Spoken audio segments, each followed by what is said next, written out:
Tahukah kamu bahwa setiap kali kamu menonton video baru, itu dapat terjadi berkat superkomputer terhebat di dunia? Dan bukan laptop atau ponsel. Yang kumaksud adalah otak. Ayo jalan-jalan ke sana untuk mengetahui cara kerjanya. Tapi pertama-tama, aku butuh alat yang tepat. Mesin ini akan, apa? Astaga, sepertinya aku tak sengaja berubah menjadi gelombang suara. Apa sajalah yang bisa, itu temanku.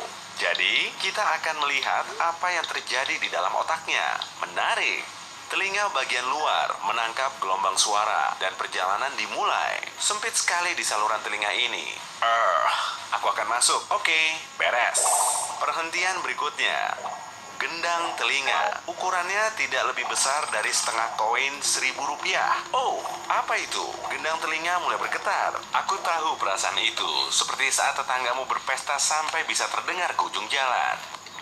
Lanjut ke telinga tengah. Di sini bising. Ini pasti koklea. Ngomong-ngomong, itu bahasa Yunani untuk siput. Karena ya, memang bentuknya seperti itu. Di sini lumayan basah, penuh cairan, dan bergemuruh. Wah, ada rambut-rambut lucu. Banyak sekali. Oh, geli. Rambutnya bergerak dan menekuk. Lalu, keajaiban sesungguhnya terjadi. Getaran berubah menjadi impuls saraf di sini. Semua menjadi sangat cepat di sini. Kita menyusuri saraf pendengaran. Perhentian berikutnya, otak. Sepertinya aku butuh kacamata hitam. Di sini terang dan berkilau. Pohon-pohon itu mirip seperti pepohonan dari film fiksi ilmiah. Bagaimana kalau kusentuh? Wow, seperti kilat. Ini neuron. Jumlahnya sekitar 100 miliar. Kira-kira sebanyak bintang di Bima Sakti. Kita mendapat sebagian besarnya saat lahir. Tapi seiring bertambah usia, otak terus memproduksi neuron baru. Wow, terang sekali. Dan lagi, neuron mengirim kira-kira 5 hingga 50 pesan setiap detik. Kita bahas lagi nanti. Masih banyak tempat yang harus kita tuju. Ada ratusan kelompok neuron dan 3 kelas utama. Neuron sensorik seperti agen rahasia kecil. Mereka mengumpulkan informasi dari organ indera seperti mata dan telinga, lalu mengirimnya ke sistem saraf pusat.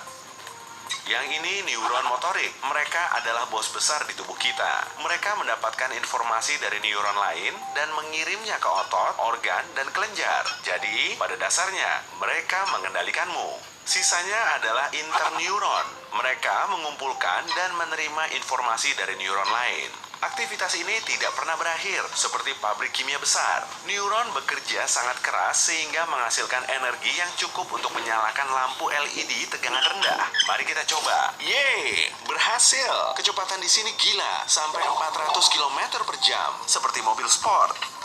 Tapi mari santai sejenak. Aku ingin tahu apa yang terjadi di sini. Selamat datang di cerebrum, bagian terbesar otak, atau sekitar 85%-nya. Untung aku tidak pernah bolos kelas biologi ya.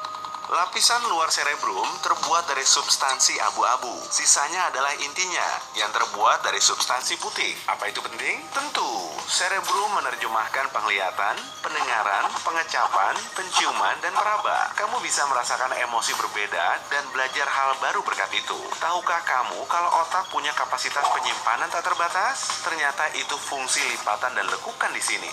Oke, cukup bahasan cerebrumnya. Sorotan utama berikutnya dalam perjalanan hari ini adalah cerebellum, alias otak kecil. Ukurannya memang jauh lebih kecil dari cerebrum, tapi tidak kalah penting tentu saja. Hati-hati, itu belokan patah. Otak kecil menerima informasi dari sistem sensorik dan sumsum tulang belakang serta mengatur gerakan motorik. Jadi, berkat itu, kamu bisa berjalan tanpa jatuh, punya postur tubuh bagus, dan bahkan berbicara. Ini juga membantumu berkonsentrasi dan mengendalikan emosi. Tapi itu tentu berbeda pada tiap-tiap orang. Apa kamu seringkali tenang atau mudah panik? Ceritakan di kolom komentar ya.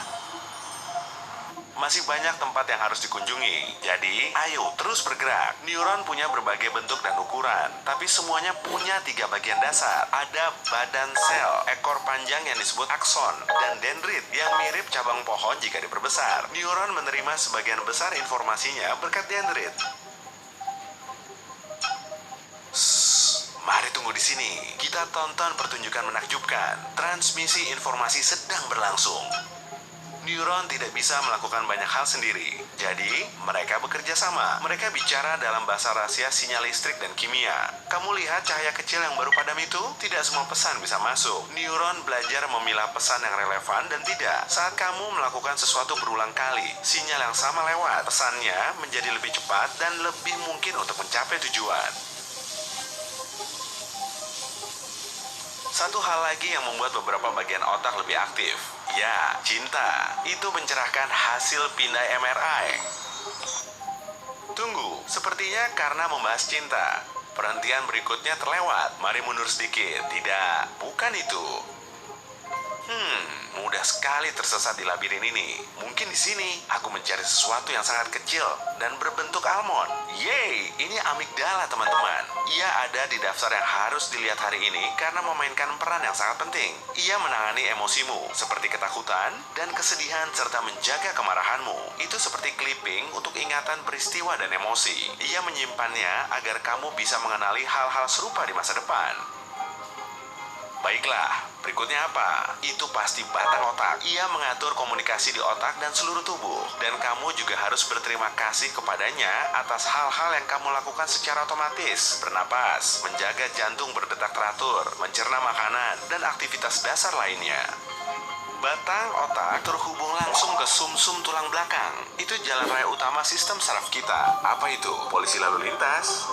Saya tidak ngebut, Pak. Sumpah, semuanya kencang sekali di sini. Jalan raya ini punya jalur yang bergerak kedua arah, membawa pesan dari dan menuju otak. Hey, Steve, kamu mau kemana? Kamu tidak melihat ada pintu? Lakukan sesuatu, otak. Kamu harus mengirim sinyal ke otot-ototnya. Oke, aku harus menyelamatkannya. Steve, berhasil. Aku manusia lagi. Dan ponsel masih berdering. Memangnya aku pergi berapa lama? Asal tahu saja. Sepertinya semua itu terjadi dalam 0,001 detik. Wow.